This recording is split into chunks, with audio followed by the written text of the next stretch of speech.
அன்பிற்கினிய தமிழ் உறவுகளே, இனிய வணக்கம். நாளும் ஒரு நற்றமிழ் என்கின்ற தகவலை வெளிப்படுத்துகின்ற விதமாக இன்று தமிழ் தென்றல் திருவிக அவர்களுடைய 143வது பிறந்த நாள். திருவாரூர் விருதாச்சலம் மகனார் கல்யாண சுந்தரம் என்பது தான் திருவிக என்பதன் சுருக்கம்.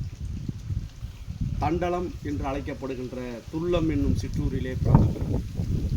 தமிழ் தென்றல் என்று அழைக்கப்படுகின்ற அளவில் அவருடைய பேச்சும் எழுத்தும் தமிழகத்திலே சிறந்து விளங்கியது.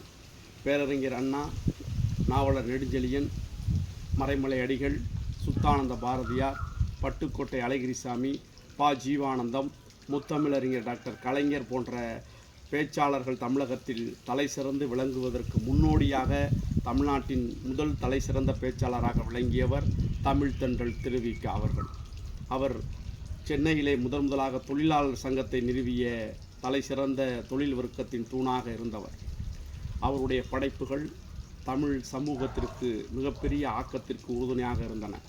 முருகன் அல்லது அழகு, தியானம் அல்லது இமயமலை, திருக்குறள் உரை, ராமலிங்க சுவாமிகளை பற்றிய புத்தகங்கள் அவருடைய படைப்புகளாக விளங்குகின்றன.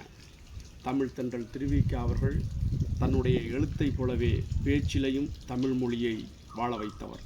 சென்னையில் நடைபெற்ற கூட்டத்தில் இனி எங்கும் எவரும் தமிழிலேயே பேச வேண்டும் என்கின்ற தீர்மானத்தை கொண்டு வந்த தமிழகத்தின் தலை சிறந்த தமிழறிஞர்.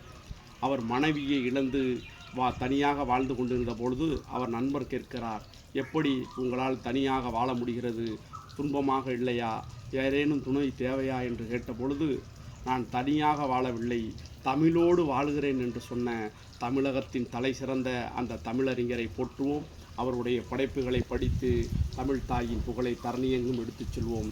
உங்களிடது அன்போடு விளைபடுவது தமிழ்ச்செம்மல் குளித்தலை பேராசிரியர் முனைவர் காக்கோ.